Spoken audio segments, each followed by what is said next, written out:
For over 10 years, I've dealt with partners, friends, peers, clubs, and they're worrying about how they're going to bring people to the party. Today, what we're going to do is we're going to get into the top 5 reasons why most event producers are worrying themselves to death about, is their party going to be sold out? Are people going to come? Stop sabotaging yourself. Stop sabotaging your results. Stop sabotaging the way you approach hosting events. If you're looking to host sold out events, welcome to the Millennium Academy. This is your chance to double your ticket sales, double your knowledge, and double your attendance at your next event. So one of the number one reasons why you're worried about selling out your next event is because you don't know who you're targeting. You haven't done a bunch of research to study the person. You gotta know who you're targeting your party towards. You can't be promoting the party to everybody. So the problem here is that you don't know if the person looks like me. You don't know if the person looks like your next door neighbor. You don't know if the person is the person who pumps gas next to you. You don't know your audience. The target audience is where you need to start, right? You need to start with the people. And if you don't know the people, then you're going around in circles trying to figure out who's gonna listen to you. Okay, you gotta find a niche of people who really have a need. You gotta find a niche of people who really have a problem. And it just so happens that your theme, your concert, your style, the way you talk, the way your colors are on your event, the way you present yourself, your mission is solving the problem of the person. So at the end of the day, you have to study why people are going out in a certain area, why people like to go out on certain days. You have to study who are the people who like a specific type of genre of music. So guys, again, the number one reason why your events are slow, the number one reason why you can't get to the next level isn't this out of box answer.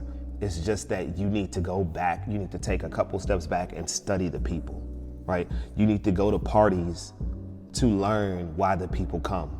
Why are they moving? Why do they like these different type of R&B themes, okay? You need to go and see why do they like these type of guest speakers or guest performers, okay? You need to go back and study what audience is underserved. Here's 2 actionable steps. If I was in your shoes 10 years ago, this is exactly what I would do, right? The first thing I would do, I would create what we call an audience persona. What an audience persona is you taking your marketing to the next level by deciding and getting specific on who you're targeting to. So I would break it into 2 sets of people. For example, the first set of people would just be single male, single female, young, hipster, right? Blue collar, 9 to 5, and they party every single day they get off of work, okay? They go get a beer, they end up having too many drinks, and they bar hop every single day. They're not as specific, okay? They're young, they're hipsters, right? They like a specific genre of music, but the biggest thing is that they're single. Then another audience persona could be couples who are looking for an experience. They're looking for dinner dates. They might be looking for brunches. They might be looking to go to musicals or plays, or they might be looking to have a dinner experience, okay? So you wanna separate those 2, and all you wanna do is just market towards both audiences at one time and just see which one responds the best. See which one gets you more clicks, see which one makes you more money. You know, see which one gets more ticket sales, okay? So there's 2 groups of people, and you just wanna market to both of them.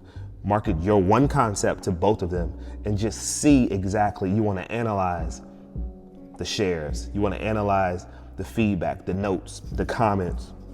You just wanna analyze who buys tickets, right? You know, side B, who's the couples, they might buy 10 times more tickets than the single side. But then if you host events on a different day, maybe the singles, the people who are single, maybe they buy more tickets. So you wanna have a couple different variations of test, right? The next thing I would do is I would do a micro event for those audiences, and I would make it free with RSVP just to build up a list, okay? The number one way you're gonna build up your list is by getting active, right? You have to get from behind the laptop And you have to get your concept in front of people.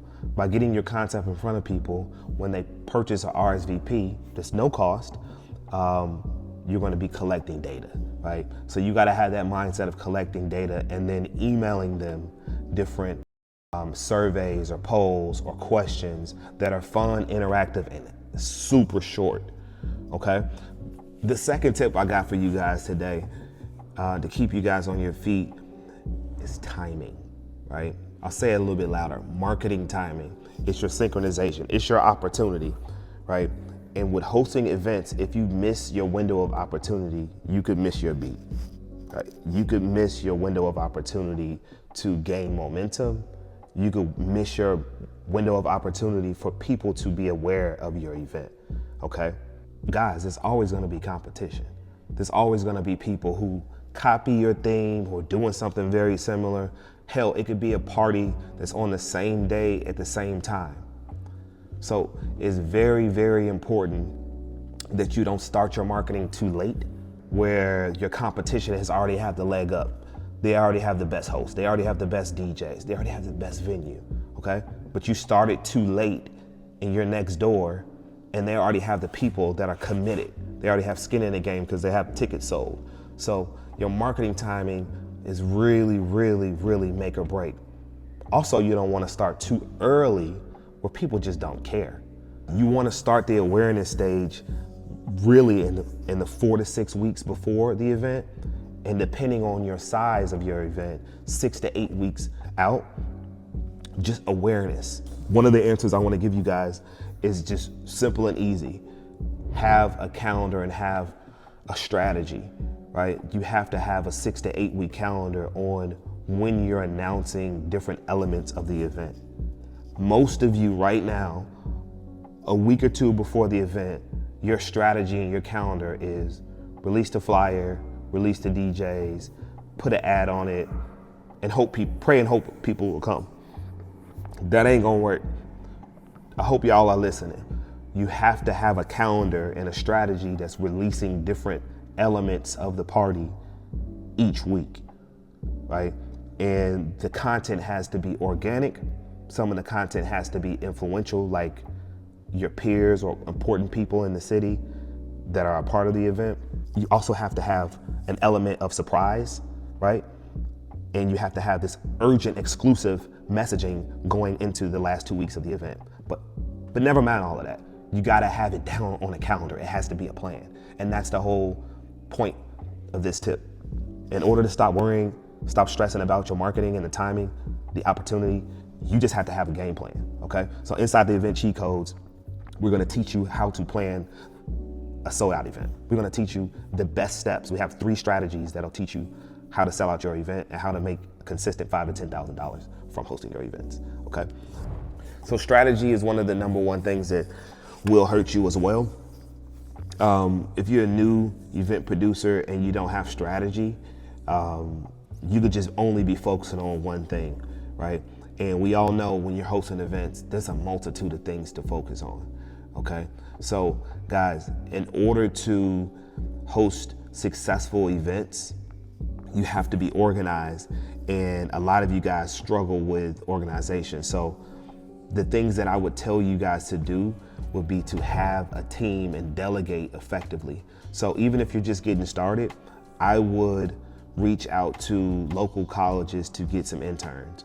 Even if you're just getting started, I would collaborate with other peers who are excellent in areas that you're not excellent in, right? And I would pair up their strengths with my weaknesses and my strengths with their weaknesses. So one of the things we do to develop our strategy is 6 to 8 weeks in advance. We like to make sure that we give incentives to our team once they complete their goals about the event. We like to set goals for each event, and once each person sets a goal, we meet about that goal weekly to figure out how far that person is to reaching that goal. So it's almost like the opposite of micromanaging, giving yourself a week's time for that person to book the DJs, giving that person a week's time to lock in the final details with a local vendor or a local sponsor. The name of the game here is delegation, right? And being cognizant of your time and your window to execute, okay? Because if you decide to do all of this yourself, right, you'll fall on deaf ears with trying to do everything and doing nothing, all right? You might have the marketing together, but you don't have the logistics together. Or you might have the logistics together, but not have the production together. So guys, one of the main things that we've gotten feedback is we don't know how to execute the whole gamut. We don't know how to start from A to Z and run a successful event. And the key to running a successful event is delegation. And if you're just getting started, I would at least say have a project manager and assistant that's helping you knock out some of the core elements of event strategy. And your main elements that you want to knock out is your deal with your venue, your talent, and your marketing. If you have a team helping you with those three, you're gonna win. The fourth tip is crazy. So I remember hosting events and being a little nervous to ask for $30, right? Now we're hosting events that program thousands of dollars in each event. Now we're hosting event series that yield $50,000, $100,000, right? In the event cheat codes, we're gonna teach you how to book events, be confident on listing the price, and negotiate event series versus one-off events. But back to the pricing model. Most event producers are nervous to or list the right type of number or right type of rate to charge guests because they don't understand the value of their event, because they haven't set the value of the event. Get the answers from the personas, get the answers from the surveys, get the answers from everybody before you start. So if you get the answers from everybody and you know that this persona, they're rocking with you, they're coming to every event, they're spending a lot of money at the bar, they're buying out VIP, then you know that you've developed some momentum and you can increase the prices.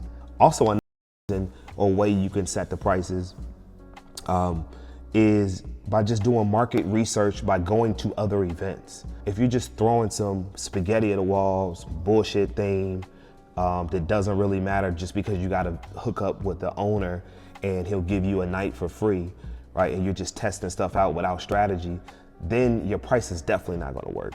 But if you know that you got a bomb ass rooftop downtown DC, right? It's a Thursday or Friday night, and you know you have value to work with as far as the feel, the vibe, right? You can list your price at a decent rate. You can list your price at or where the competition is listing their price, okay? So guys, the whole point of mentioning price is to get you confident in value, is to get you confident and let you know that as long as your event delivers value and it answers the pain point of what people don't like with the other venues, then you can list your price point at where the competition is or higher. You can list a price point in competition to be right at it or a little bit lower, and you can develop some momentum and eventually increase your prices more than your competition. So guys, don't get too flustered with the price. Work your way up, find some value, find some momentum, and get confidence with listing your ticket sales the right way. Before I give you this last tip, it's really, really important that the community knows the goal here is to close the knowledge gap with all the event producers across the country. The goal here is to produce other Jamal Walkers to make millions of dollars behind ticket sales within a span of time, way less than 10 years, okay? I would love for you guys to help spread the word of this video so that we can impact more people in the community, so more people can love on each other with events, so more people could network, make more money, meet their significant other, laugh a lot, kick it, party their asses off at the best events across the country, okay? So like this video, subscribe to this channel, right? The Event Cheat Codes, the Millennium Academy with Jamal Walker, and let's build this community together, one video at a time. All right, cool. So the last point of this video, this one's juicy. All right, it's content, okay? Content. Some people say cash is king, credit is king. Well, I'm here to tell you that content is king, okay? And for all my women, my beautiful women, content could be queen. Under delivering content will box you out, okay? You could get every step that I mentioned correct, but if you don't deliver the correct content, the way people are moving fast in this generation, the way people are scrolling, you won't even get a chance. It's very important if you're a new event producer that you don't overthink content. Guys, content could be the best moment at your current party via your cell phone. And it could be you learning Canva. It could be you developing a really good relationship with a photographer and a videographer that's local.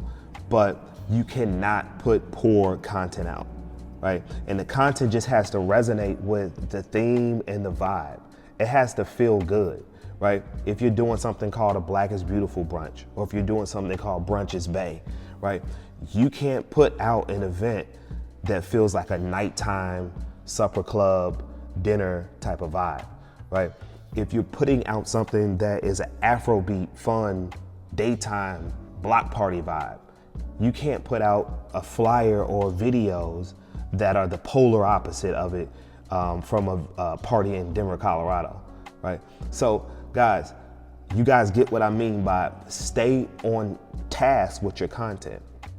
Also, we found that raw content really works as well. It really works with your marketing. It really works with your ads. People are smarter than what you think. So people, they know when you cooked up and edited a video, and they know when it doesn't feel right. So feel free to test raw content that looks good and feels good, and that is a high quality moment, a climax moment of each event. People laughing, people dancing, people celebrating. That's what's really gonna move the needle. That's what's really gonna move ticket sale. That's what's gonna stop people from scrolling and like or click the ticket link. So guys, diversify your content. Make sure you're asking for feedback with your content. Instead of just sending out survey polls, instead of sending out DMs with Google Sheets, send somebody some content and then ask them, hey, which one do you like? Which one did you take more serious to come to my event, okay?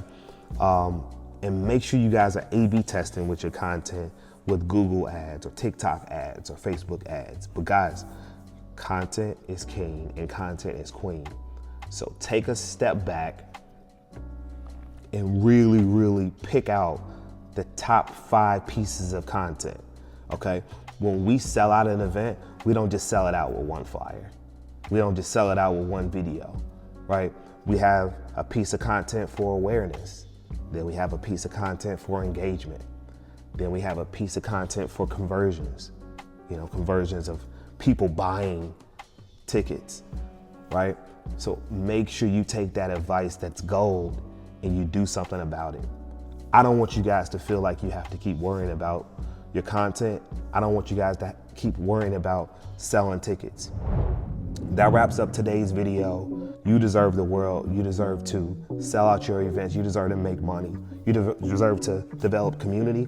I hope you guys love the content. That's all I got for you guys this week. We're gonna be shooting every single week, giving you guys a ton of event cheat codes, some actionable steps that you could take to really sell out your events. Like, follow, subscribe, and I wanna see you on another side of your next sold out event.